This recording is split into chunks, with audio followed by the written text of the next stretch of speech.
నమస్తే రుద్రాక్షల ప్రత్యేక కార్యక్రమానికి స్వాగతం. రుద్రాక్ష జగత్రక్ష. ప్రముఖ రుద్రాక్ష నిపుణులు, వేదగణిత శాస్త్రవేత్త, ఎన్నో జాతీయ అంతర్జాతీయ అవార్డుల గ్రహీత డాక్టర్ పాండురంగారావు గారు మన స్టూడియోలో ఉన్నారు. మీ పుట్టిన తేదీ వివరాలు తెలిపి ఎటువంటి రుద్రాక్షలు ధరించాలో గురువుగారిని అడిగి నేరుగా తెలుసుకోవచ్చు. స్క్రీన్ మీద డిస్ప్లే అవుతున్న నెంబర్స్ చూసి కాల్ చేయొచ్చు. గురువుగారు నమస్తే. ఓం నమ శివాయ. ఎప్పట్లానే ఒక మోటివేషనల్ స్టోరీతో కార్యక్రమంలోకి వెళ్దాం. కథ చెప్పుకొని కార్యక్రమంలోకి వెళ్దాం. ఒక తాబేలు, ఒక తేలు, ఈ రెండు అడవి మార్గంలో అడవి దగ్గర ఉన్నాయి. పక్కన ఒక చిన్న సెలయేరు వెళ్తుంది. సడన్గా తాబేలు ఒడ్డుకొచ్చింది. ఈ తేలు వడివడిగా తాబేలు వైపు వెళ్ళింది. విషయం ఏమీ తెలియదు. చూసేవాళ్ళకి ఎవరికి అర్థం కాదు. ఓ పక్క నుంచి ఒక వ్యక్తి చూస్తున్నాడు. చేతిలో కర్ర పెట్టుకొని ఒక పెద్ద ఆయన ఉన్నాడు. అడవిలో కర్ర పెట్టుకొని నడుస్తున్నాడు. తాబేలు ఎందుకు వచ్చింది ఒడ్డుకి, ఈ తేలు ఎందుకు తన దగ్గరికి వెళ్ళింది గమనిస్తున్నాడు. ఏం విషయం ఏం లేదు. టక్మని తన శరీరం తన బాడీ మీద ఎక్కి కూర్చుంది, వీపు మీద ఎక్కి కూర్చుంది. అది ఎక్కించుకుంది. నీటిలోంచి తీసుకెళ్తుంది ఆవలి ఒడ్డుకి. ఇదేంటి వెరైటీగా ఉంది అని ఫాలో అయ్యి ఆ పక్కకి చేరుతాడు. తిని కూడా పెద్ద ఆయన కూడా కర్ర పట్టుకొని అటు చేరుతాడు. వడివడిగా అడుగులేసుకుంటే ఆ పక్కకు వస్తే ఇవి కూడా చక్కచక్క తాబేలుకు తనకున్న వేగాన్ని తగ్గకుండా ఆ ఉన్న వేగంలోనే వేగంగా నడుచుకుంటూ వెళుతుంది. ఏంటి ఇది వీపు మీదే కూర్చుంది అని చెప్పేసి చూస్తుంటే కొంత దూరం వెళ్ళిన తర్వాత దింపేస్తుంది. అది దింపేసి ఇది లోపలికి వచ్చేస్తుంది. ఇది లోపలికి వస్తే ఇదేటి వెళ్తుంది చూద్దాం, నీళ్ళలోకి వచ్చేసింది తాబేలు. ఇటు వెళుతుందో చూద్దామని తేలిని అనుసరిస్తున్నాడు. తేలు చాలా వేగంగా అడుగులు వేసుకుంటూ ఒక గుడి వైపు వెళుతుంది.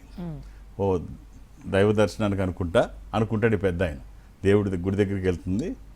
ఇలా ఉంటాయి కదా జంతువులకి వాటికి కూడా అని చెప్పి అనుకుంటుండగా అక్కడ లోపల ఒక ఆయన తపస్సు ధ్యానంలో ఉన్నాడు. మంచి ధ్యానంలో ఉన్నాడు.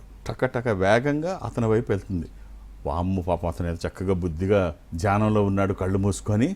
ఇలాంటి టైంలో ఇది వెళ్ళి కుడుతుందేమో, చాలా ఇబ్బంది పాపం తనకి, ఇక్కడికి వచ్చి కుట్టడం ఏమిటి దొంగముండా అని తిట్టుకుంటూ దాన్ని కుట్టనిస్తానా, నేను పొరపాటు నా చేతిలో కర్ర ఉంది చంపేయను అని చెప్పి అతని దగ్గరగా పెడుతుంది. ఇతను ఒక కర్ర తీసుకొని కొట్టబోతాడు, దాన్ని కొట్టి చంపబోతాడు.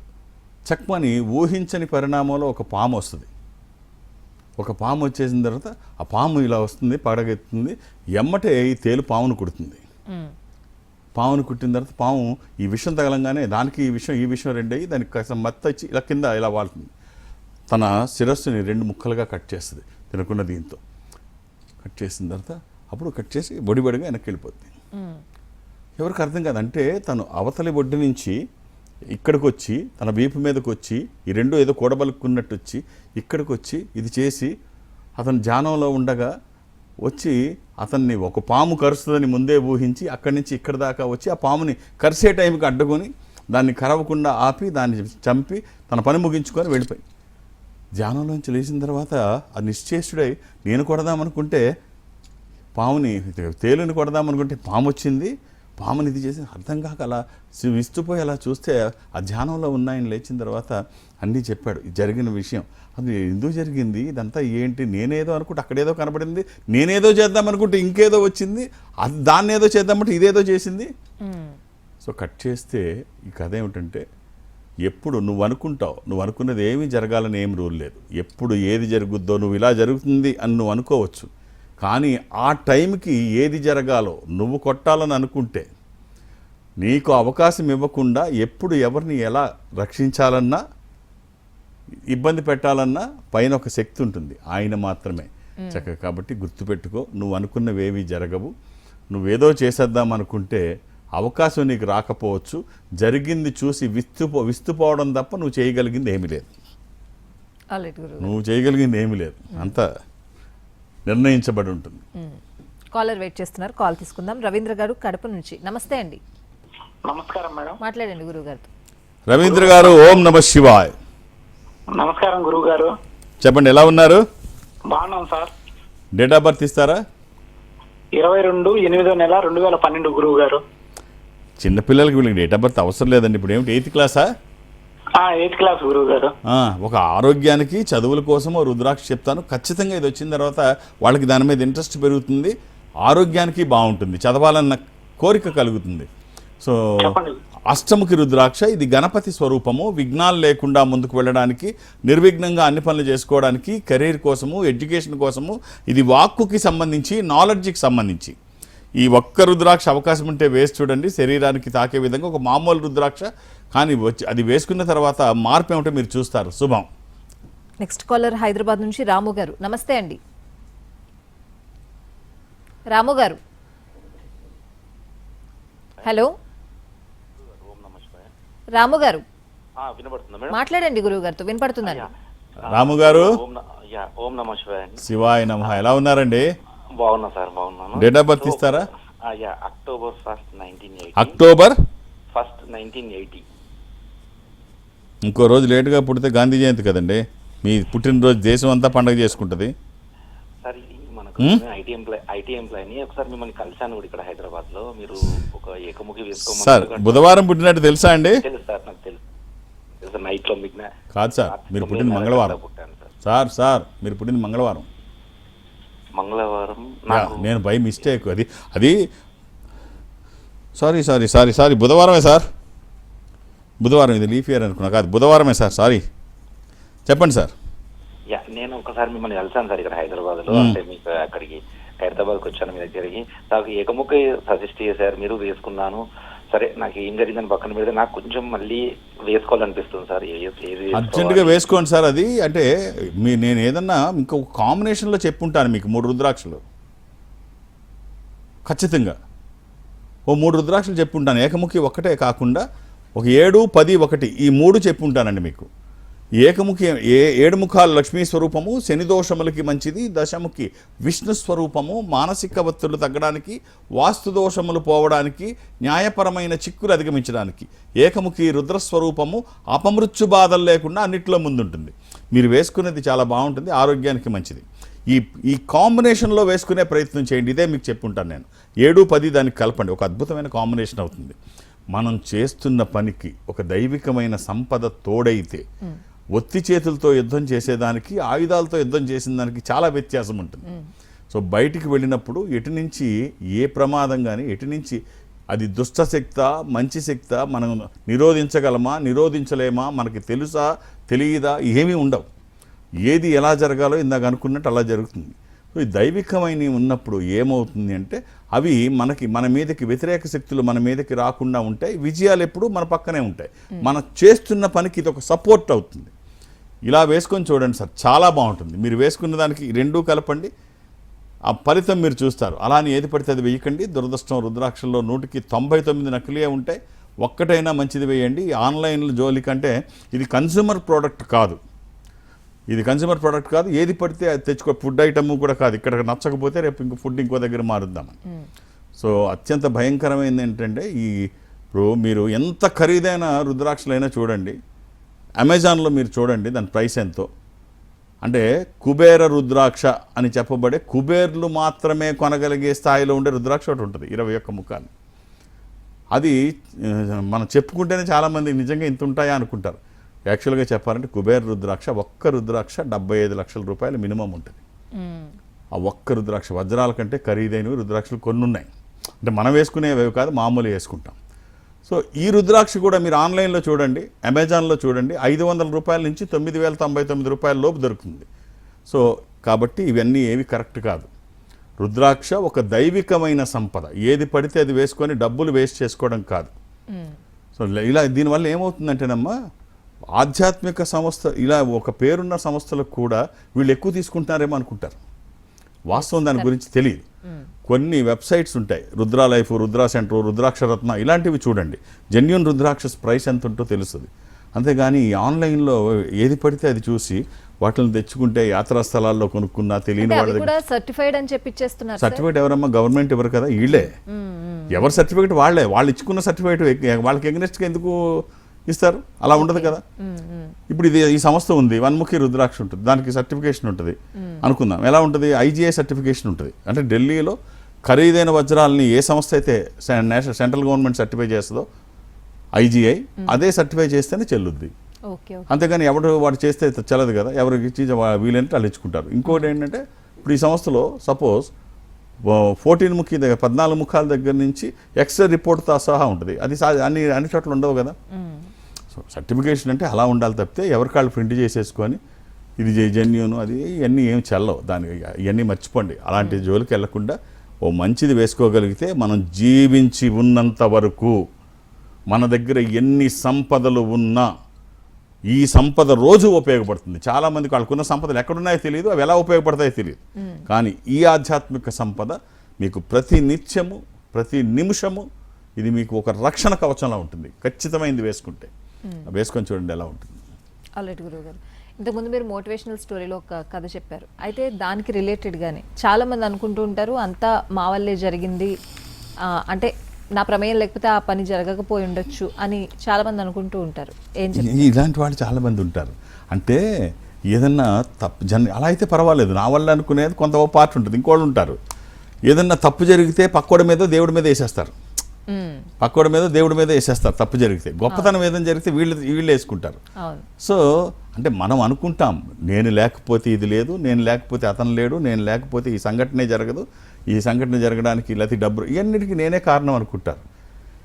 ధర్మరాజు అనుకున్నాడంట, నేను అబద్ధం ఆడకపోతే అశ్వత్థామ హతాహత అని అబద్ధం అశ్వత్థామ చచ్చిపోకపోతే ఆ అశ్వత్థామ గురించి అలా అబద్ధం ఆడకపోతే ద్రోణుడు చనిపోడు.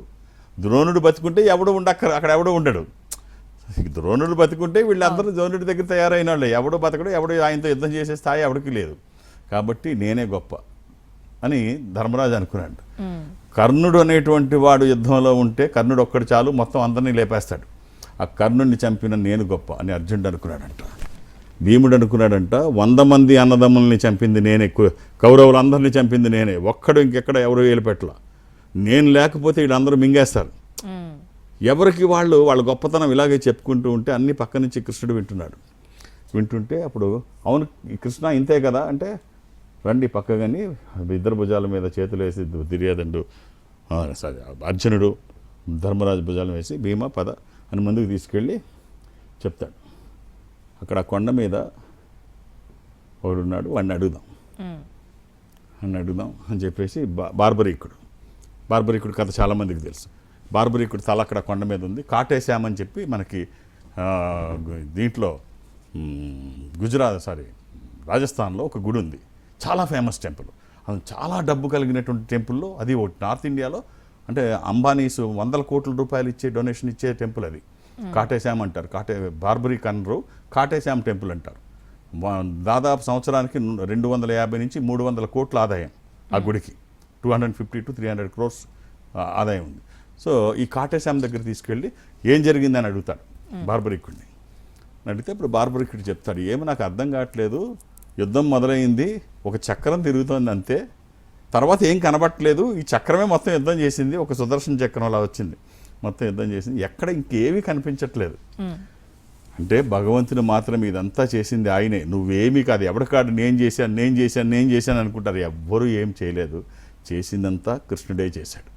నువ్వు చేసావు అన్నట్టుగా భ్రమించావు, అంతవరకే, నీ భ్రమలోనే నువ్వు ఉన్నావు, జరిగింది మాత్రం వేరు. ఇదే నిజం. మనం ఎవరికాళ్ళం మనమే కారకులు అనుకుంటాం, కానీ ఎప్పుడు ఏది జరగాలో ఇందాక కథలో కూడా అదే చెప్పాం, అదే జరుగుతుంది. ఎవరికి వాళ్ళు వాళ్ళ ఖాతాలో వేసేసుకుంటారు అంతే. ఆల్రెడీ గురుగారు కాలర్ వెయిట్ చేస్తున్నారు. రమ్యశ్రీ మదనపల్లి నుంచి. నమస్తే అండి. నమస్తే మేడం. మాట్లాడండి గురుగారు. మా ఓం నమ శివాయ్. మా రమ్యశ్రీ గారు, హలో హలో హలో రమ్యశ్రీ గారు. రైట్ సార్, కాల్ కట్ అయినట్టుంది. మరొక కాలర్ ఉన్నారు, వివేక్ గారు. నమస్తే అండి. నమస్కారం అండి. ఎక్కడి నుంచి అండి? నమస్కారం సార్. నమస్కారం వివేక్ గారు, ఎలా ఉన్నారు? సార్ బాగున్నాను సార్, మీరు బాగున్నారా? నాకేమండి ఫస్ట్ క్లాస్. సార్ నమస్కారం sir. Date of birth? Sir నా డేట్ ఆఫ్ బర్త్ వచ్చేసి డిసెంబర్ 16 డిసెంబర్ 1995 సార్. 95. సార్. ఏం చేస్తున్నారండి? సార్ నేను ప్రెసెంట్ ఐటీ జాబ్ చేస్తున్నానండి. సో జాబ్ గ్రోత్ గురించి శనివారం పుట్టినట్టు తెలుసా మీరు? సార్ శనివారం పుట్టినట్టు తెలుసా? అవును సార్, తెలుసు సార్. మ్యారేజ్ అయిందా అండి? అయిందండి, రీసెంట్గానే అయింది, 5 months అవుతుంది. ఇది నవమి కృష్ణపక్షము, బహుళ నవమి, పౌర్ణమి నుంచి 9వ రోజు. ఇది తులారాశి. దశమి గడియలు వచ్చాయి మీరు పుట్టినప్పటికి. ఈ తర్వాత ఈ పాటికి విదేశాల్లోనే మీరు ఉండాలి, ఇక్కడ ఎందుకున్నారు? అబ్రాడ్ ఛాన్సెస్ అయితే చాలా ఎక్కువ ఉన్నాయి. లైన్లో ఉన్నారండి? ఉన్నాను సార్. ఇంట్లో పెద్దవాళ్ళు ఉన్నారు, సో వాళ్ళని చూసుకుంటూ ఇక్కడే ఉండిపోయానండి. వచ్చే అవకాశం వచ్చినా కూడా వెళ్ళలేదు. మళ్ళీ అవకాశాలు ఉన్నాయండి. జాతకం చాలా బాగుంది. మీ పేరెంట్స్ గర్వపడే స్థాయిలో మీ జాతకం ఉంది, చాలా బాగుంది. మీ భాగస్వామి కానీ మీ కన్న తల్లిదండ్రులు కానీ గర్వపడే స్థాయిలో మీ జాతకం ఉంది, చాలా బాగుందండి. ఒక్క రుద్రాక్ష చెప్తాను, వీలైతే వేసుకోండి. త్రయోదశముఖి రుద్రాక్ష కానీ ద్వాదశముఖి రుద్రాక్ష కానీ, త్రయోదశి 13 ముఖములు కలిగిన ఈ రుద్రాక్ష ఇంద్ర రుద్రాక్ష, రూలింగ్ రుద్రాక్ష, కమాండింగ్ రుద్రాక్ష. అనుకున్నది సాధించడానికి, సంకల్పం సిద్ధించడానికి, కోర్కెల సాఫల్యం కోసం జాతకపరంగా అవసరమైంది కూడా త్రయోదశి. ఇది కుదరకపోతే దీని తర్వాత ద్వాదశి అంటే 12 ముఖాలు. ద్వాదశ ఆదిత్య స్వరూపం అంటే సూర్యస్వరూపం. ఈ రెండిట్లో ఏదైనా ఒక్కటి వేసుకోండి, అలా అని ఏది పడితే అది వేసుకోకండి. ఈ మధ్యన యూట్యూబ్ నాలెడ్జెస్ ఎక్కువైపోయారు. యూట్యూబ్లో చూసుకొని నేను నా జాతకానికి ఏది వేసుకోవాలి అని వాళ్ళు అడిగేయడం, అక్కడ ఎవరు చెప్తారో ఏమి ఆన్సర్ వస్తుందో తెలియకుండా అది వేసేసుకో. అంటే రుద్రాక్ష ఏది వేసుకున్నా మంచిదే, కానీ మీకు సరిపడే రుద్రాక్ష కానీ మీ జాతకానికి సరిపడే రుద్రాక్ష కానీ మనం ఒక్కసారి లైఫ్లో వేసుకుంటాం. సరిగ్గా తెలుసుకొని వేసుకుంటే ఇది ఒక దైవికమైన సంపద, ఆ ఫలితం ఒక అద్భుతం. ఆల్ ది బెస్ట్ అండి. Right sir. మరొక కాలర్ శ్రీనివాసరావు గారు మదనపల్లి నుంచి. నమస్తే అండి. ఆల్రైట్ గురుగారు, చాలామంది మిమ్మల్ని సంప్రదించడానికి ట్రై చేస్తూ ఉంటారు, ఇట్లా కాల్ కట్ అవ్వడం, మీతో మాట్లాడలేకపోవడం జరుగుతుంటుంది. మీరు ఎక్కడెక్కడ అందుబాటులో ఉంటారు? నేను ఒక ఆధ్యాత్మిక సంస్థలో ఉన్నాయి. సంస్థ ప్రపంచవ్యాప్తంగా ఉంటుంది. జనరల్గా ఎక్కడికి వెళ్ళడానికి అవకాశం ఉండకపోయినా ప్రతి గురువారం ఎక్కడికో దగ్గరికి ఒక బ్రాంచ్కి, సంస్థ బ్రాంచ్ల్లో ఒక బ్రాంచ్కి వెళ్ళడం సాంప్రదాయంగా చాలా కాలంగా కొనసాగుతోంది. అయితే ఈ మధ్యకాలంలో అంటే దగ్గరగా ఉండడానికి చాలా ప్రపంచవ్యాప్తంగా ఉండవచ్చు, కొన్ని చోట్ల ఈ సంస్థకి కార్యాలయాలు లేవు, బ్రాంచెస్ లేవు. అందుకే ఈ నకిలీలకు వెళ్ళడం కానీ, ఇప్పుడు గంటలు ఏది ప్రోగ్రామ్స్ చూడడం ఆ వ్యవస్థ పోయింది. ఇప్పుడు అన్ని రీల్సే. అలాగే దగ్గరగా ఏది అందుబాటులో ఉంటే అది, లేకపోతే ఆన్లైన్లో ఏది దొరికితే అది. అందుకనే మనమే దగ్గరగా వెళ్తే ఈ నకిలీలు దూరం పెట్టచ్చు. ఇంతకుముందు మేము అవగాహన సదస్సులు రవీంద్ర భారతిలో 15-20 ఏళ్ల క్రితం చేసేవాళ్ళం, ఎలా గుర్తించాలని. ఇప్పుడు ఆ సమయం కూడా ఎవరికీ లేదు. అందుకని మనమే దగ్గరగా ఉండాలి. ఇప్పుడు ఈ సౌత్ ఇండియా నేను అటెండ్ అవుతూ ఉంటాను. ఇప్పుడు సౌత్ ఇండియాలోనే బ్రాంచ్ కొత్తగా ఓపెన్ చేసింది, భీమవరం 22 రేపు ఓపెన్ అవుతుంది, గురువారం నాడు 22వ తారీఖు. నేను భీమవరంలోని అక్కడ ఓపెనింగ్, జనరల్గా ఇంతకుముందు ఓపెనింగ్కి అది వెళ్ళేవాడిని కాదు, ఇన్ని ఉన్నాయి, ఎక్కడికి నేను వెళ్ళడం నాకు తెలియదు. ఈ మధ్యనే ఒకసారి వెళితే అక్కడ నాకు అవకాశం ఉంటే వెళితే బాగుంటుంది. వచ్చిన వాళ్ళు ఆ రోజు కలుస్తారు, ఓపెనింగ్కి వచ్చేవారు నన్ను కలుస్తారు, ఆ రోజు నేను జాతక పరిశీలన చేయడానికి నాకు అవకాశం ఉంటుంది అని చెప్పేసి మీరు అక్కడ ఆ భీమవరం నెంబర్కి వాళ్ళకి నెంబర్ డిస్ప్లే చేస్తున్నారు. మీరు అక్కడికి నన్ను కలవాలనుకుంటే మీరు అక్కడికి వస్తే నేను మిమ్మల్ని కలుస్తాను. ఆ రోజు మీ జాతకాన్ని అనలైజ్ చేసే ప్రయత్నం చేస్తాను. నాకు సమయం ఇవ్వండి. మీరు 2-3 పేర్లు నమోదు చేయించకండి. మొట్టమొదటిసారి భీమవరం వెళుతున్నాను, ఒత్తిడి ఎక్కువ ఉంటుంది. మీరు 2-3 పేర్లు ఇస్తే నాకు కష్టమవుతుంది. నాకు సమయం కావాలి, సంఖ్య కాదు. మీరు ఇక్కడ చూస్తున్నారు, ఒక 8-10 సెకండ్లో మీ జాతకాన్ని అనలైజ్ చేస్తున్నా. నాకు ఒక్క నిమిషం టైం ఇస్తే మీ జాతకాన్ని పూర్తి స్థాయిలో అనలైజ్ చేసి మీరు ఏ రుద్రాక్ష ధరిస్తే ఉన్న స్థితి నుంచి ఉన్నతంగా ఎదుగుతారని చెప్పడానికి నాకు అవకాశం ఉంటుంది. దయచేసి మీరు 2-3 పేర్లు ఇవ్వకండి. మొట్టమొదటిసారి వెళుతున్నాను భీమవరం. అలాగే మా అమ్మాయి శ్రావణి 25వ తారీఖు 26వ తారీఖు 26 అక్కడ ఒకటేమో విశాఖపట్నం, ఇంకోటి బెంగళూరు. 25-26 తారీఖుల్లో తను అక్కడ ఉంటుంది శ్రావణి. భీమవరం, విశాఖపట్నం అండ్ బెంగళూరు. సో తనకు కూడా మీరు 2-3 పేర్లు ఇవ్వకండి. ఈ మధ్య తను కూడా వెళ్ళడం గ్యాప్ వచ్చింది, ఒత్తిడి ఉంటుంది, మీరు అర్థం చేసుకోండి. ఒక్కొక్క పేరు మాత్రమే నమోదు చేయించండి. మాకు కావాల్సింది సంఖ్య కాదు, సమయం మాత్రమే. ఒక ఆధ్యాత్మిక సంస్థలో నేను కానీ మా అమ్మాయి కానీ సౌత్ ఇండియా వరకే అటెండ్ అవుతాం. దక్షిణ భారతదేశంలో మీరు ఎక్కడన్నా ఉంటే మీరు అక్కడి నుంచి మాట్లాడవచ్చు డైరెక్ట్గా. ఇక్కడ వరకు రావక్కర్లేదు. ఈ సంస్థ అన్ని చోట్ల ఉంటుంది. అది నిజామాబాద్ కావచ్చు, బెంగళూరు కావచ్చు, చెన్నై కావచ్చు, కాకినాడ కావచ్చు, భీమవరం, ఏదైనా మీరు అక్కడికి వెళితే వాళ్ళు ఏం చేస్తారంటే ఒక స్పెషల్ స్క్రీన్ ముందు మిమ్మల్ని కూర్చోబెడతారు ఒక రూమ్లో. అటు మీరు ఇటు నేను ఎదురుబెదురుగా కూర్చొని మాట్లాడుకునే అవకాశం కల్పిస్తారు. మీరు ఎక్కడ ఈ సంస్థకి దగ్గరగా ఉంటే మీరు అక్కడికి వెళ్ళండి, మనం డైరెక్ట్గా మాట్లాడుకునేటువంటి అవకాశం. రేపు భీమవరం నన్ను కలవాలనుకుంటే ఈ నెంబర్తో కాంటాక్ట్ అవ్వండి. హైదరాబాద్లో నన్ను కలవడానికి నేను ఎవరికి అపాయింట్మెంట్స్ ఇవ్వను, ఏ రికమెండేషన్స్ తీసుకోను. నన్ను కలవడానికి ఇవేమీ అవసరం లేదు. అర్థం చేసుకొని సహకరించండి, అంతే. ఆల్రైట్ గురుగారు, కాలర్ వెయిట్ చేస్తున్నారు. విజయవాడ నుంచి అంజలి గారు. నమస్తే అండి. హలో, మాట్లాడండి. హలో, నమస్కారం గురువు గారు. ఓం నమ శివాయ. ఏమిటమ్మా? గురుగారు అది ఇంత ముందు అన్నయ్య గారు తీసుకున్నారు గురుగారు 1 year బ్యాక్ రుద్రాక్ష. ఆ, నా గురించి కూడా అడగాలనుకుంటున్నాను గురుగారు. ఆయనకి ఎలా ఉందమ్మా తీసుకున్న తర్వాత? చాలా బాగుంది గురుగారు. ఒక్కసారి డేట్ ఆఫ్ బర్త్ ఇవ్వమ్మా. గురుగారు వాళ్ళ అన్నయ్యకి బాగోపోతే తినేందుకు అడుగుద్ది చెప్పు. నవంబర్ 4 గురుగారు. ఏమ్మా? 1990 నవంబర్ 4 గురుగారు. 1990 నవంబర్ 4 గురుగారు. బిజినెస్ పెట్టాలనుకుంటున్నాను గురుగారు. Very good, very good, very good. ఆదివారం పుట్టినట్టు తెలుసా అమ్మా? సండే. అవును గురుగారు. అలాగే ఇది పాఠ్యమి కృష్ణపక్షము, పౌర్ణమి తర్వాత రోజు. ఇది వృషభ రాశి, రోహిణి నక్షత్రము. అవును గురుగారు. ఇవన్నీ తెలుసా అమ్మా? తెలుసు గురుగారు. రైట్. ఒక్క రుద్రాక్ష వీలైతే వేసుకో. ఒక 9 ముఖాలు కానీ 8 ముఖాలు కానీ, నవముఖి, నవశక్తి స్వరూపము. ఇది విజయాలు చేకూర్చి దోషాలు నివారించేది అమ్మవారి స్వరూపం. ఇది కుదరకపోతే అష్టముఖి, ఆటంకాలు లేకుండా గణపతి స్వరూపము, విఘ్నాలు లేకుండా ముందుకు వెళ్ళడానికి. ఈ రెండిట్లో ఏదో ఒకటి. అంటే జనరల్గా సిద్ధాంతాల దగ్గరికి వచ్చేటప్పుడు అంటే ఎవరిని తప్పుపడ్డ ఉద్దేశం కాదు. రుద్రాక్షల సబ్జెక్ట్ వేరు.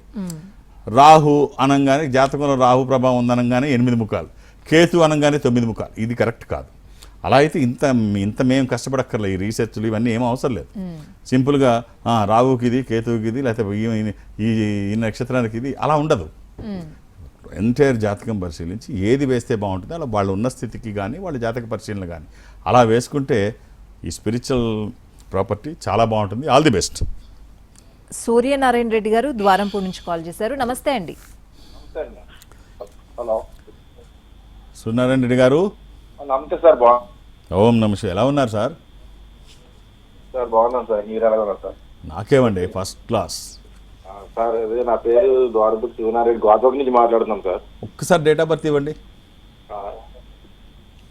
సార్ డిసెంబర్ 24, 1983 అండి. 24 డిసెంబర్ 1983 అండి. 83.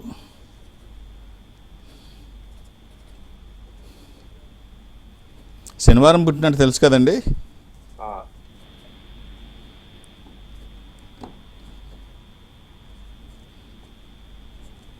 ఇది పంచమి కృష్ణపక్షము, బహుళ పంచమి. ఇది సింహరాశి. తెలుసా అండి ఇవన్నీ? తెలుసు సార్. సింహరాశి, మకా నక్షత్రం. మకా నక్షత్రము, సింహరాశి. ద్వారపూడి నుంచి మీకు దగ్గరలో కాకినాడ, మీరు అక్కడికి వెళ్ళినా నాతో మాట్లాడచ్చు. ద్వారపూడి కాదు సార్, నా ఇంటి పేరు ద్వారంపూడి అండి. ద్వారంపూడి. గాజువాక నుంచి మాట్లాడుతున్నాం సార్. ఎక్కడి నుంచి అండి? గాజువాక అండి, విశాఖపట్నం గాజువాక. రైట్ అండి. బాగుందండి, చక్కగా ఉంది. ఓ మంచి కాంబినేషన్ చెప్తాను, అవకాశం ఉంటే ధరించండి. Health and wealth. 7 ముఖాలు, 11 ముఖాలు ఏకముఖి. 7 ముఖాలు లక్ష్మీ స్వరూపము, శని దోషములకి మంచిది. 11 ముఖాలు ఏకాదశముఖి, ఏకాదశ రుద్రస్వరూపము. ఇది హనుమాన్ స్వరూపము కూడా. ఆధ్యాత్మికంగా మంచిది, ఆరోగ్యపరంగా మంచిది, భయాందోళనకు అవకాశం లేనటువంటిది. ఈ 3 కలిపి కానీ ఏదన్నా ఒకటి కానీ 3 వేసుకుంటే మాత్రం చాలా బాగుంటుంది. All the best. ఎలాంటి నియమాలు లేవు, ఎప్పుడు వేసుకోవచ్చు. రైట్ గురువుగారు. మనం కొంతమందిని చూస్తూ ఉంటాం, నమ్మకంగానే ఉంటారు కానీ మోసం చేస్తారు. ఇది బిజినెస్లో ఎక్కువ చూస్తూ ఉంటాం గురువుగారు. అంటే అలాంటి వాళ్ళని ఎలా మనం కనిపెట్టాలి? అంటే పూర్వం అంటే దొంగోడు అంటే పాత సినిమాలో ఉన్నట్టు ఒక సురుపుడికాయి, మేసాలు, తర్వాత కంటి కింద ఘాటు, ఇదేంటది గళ్ళ లుంగి, ఒక పెద్ద బెల్టు, బొడ్లో కత్తి, ఇవన్నీ ఇప్పుడు లేవు. మెడలో ఒక టవలు, ఇప్పుడు అన్నీ లేవు. దొంగోడు అంటే గుర్తించే విధంగా అప్పుడులాగా లేదు. ఇప్పుడు సూటు బూటు వేసుకొని, మంచి పర్ఫ్యూమ్ కట్టుకొని, టై కట్టుకొని, కాస్ట్లీగా సాఫ్ట్వేరు అది ఇది అని ఇప్పుడు ఎవరు ఎలా మోసం చేస్తారో ఎక్కడ ఏమీ తెలియని పరిస్థితి. సో కాబట్టి పాత రోజుల్లో అప్పుడు ఎలా చెప్పేవారు అంటే ఎవరిని నమ్మాలి, ఎవరిని నమ్మకూడదు, జాగ్రత్తగా ఉండడం అవసరం అని చెప్పడం కోసం ఒక చిన్న కథ చెప్తాను. ఒక స్వామి, ఒక సాధువు చక్కగా ప్రవచనాలు చెప్పడం, వచ్చిన వాళ్ళకి మంచి మాటలు చెప్పడం, తన కుటీరంలో తను ఉండడం, ఎప్పుడైనా అవసరమైతే పక్కకి వెళ్ళడం, ఇవన్నీ చేస్తూ ఉండేవాడు. వీళ్ళు ఇచ్చిన డబ్బులు ఒక బొంతలాగా ఉండేది, అందులో పెట్టుకునేవాడు. ఆ డబ్బులన్నీ వచ్చి నేను అందులో బొంతలో పెడుతుంటే ఓ దొంగోడు చూస్తాడు, కుర్రాళ్ళు అంటాడు, ఒక యువకుడు చూసి ఈ కొట్టేయాలనుకుంటాడు. కొట్టేయాలనుకొని ఆయన దగ్గర చేరుతాడు. అయ్యా మీకు శిష్యర్కం చేసి మీ సేవ చేసుకొని తరిద్దాం అనుకుంటున్నాను అంటే, సరే వచ్చి పడుండు చెయ్యి అంటాడు. ఆయన చేస్తుంటాడు. చూస్తుంటాడు, డబ్బులు రోజు వస్తుంటాయి, రకరకాలుగా వస్తుంటాయి, ఎలా కొట్టేద్దామని చూస్తుంటాడు. సరే ఒకరోజు గురువుగారి దగ్గరికి వచ్చి ఒక పుల్ల తీసుకొచ్చి, గురువుగారు ఇదిగోండి ఈ పుల్ల, ఇది నాకు ఇస్తున్నావేమిట్రా అని అడుగుతాడు. పడుకుంటే వీపు కతుక్కుంది కదా సార్, కతుక్కుంది స్వామి, నాది కాంది నాకొద్దు, ఈ పుల్ల ఎక్కడి నుంచో వచ్చి పడుకుంటే నా వీపు కతుక్కుంది, ఇది ఎవరిదో నాకు తెలియదు, ఇది నాది కాదు, నాది కాంది మీకు అప్పచెప్పడమే మంచిది అంటే, బా ఎంత గొప్ప అడుగురా, నీ పేరేమిటని అడుగుతాడు. ఆషాఢభూతి గురువుగారు అంటాడు. ఆషాఢభూతి చాలా మంచివాడురా నువ్వు, ఎవరిది ఆశించకుండా బాగుంది అంటాడు. ఒకరోజు మామూలుగా గురువుగారు పక్క ఊరికి వెళ్తాడు, సంభావన వాళ్ళు ఇస్తారు, ఆ ఇచ్చిన డబ్బులు మళ్ళీ బొంతలో పెడతాడు కదా, అవి తీసుకొని వస్తాడు కుటీరానికి. సొంత కుటీరానికి వచ్చిన తర్వాత వీడికి ఇచ్చారే ఆషాఢభూతి, ఇది పట్టుకో, నేను కొలనికి పోయి స్నానం చేసి వస్తాను అని. కొలను పోయి స్నానం చేసి వచ్చిన తర్వాత వీడు ఉండడు, మొత్తం తీసుకొని పోయాడు. చూస్తే అప్పటి నుంచి ఇలా నమ్మించి మోసం చేసేవాడని ఆషాఢభూతి. సో ఇలాగ ఓవర్ యాక్షన్ చేస్తే గమనించండి, అంటుకున్న పుల్ల తీసుకొచ్చి ఇవ్వడం, ఇది అతి సర్వర్త వర్జయత్. ఇలా ఏదైనా అతి కనబడుతుంటే దీని వెనక ఏదో మర్మం ఉంది అని మాత్రం అనుకోమని చెప్తాడు.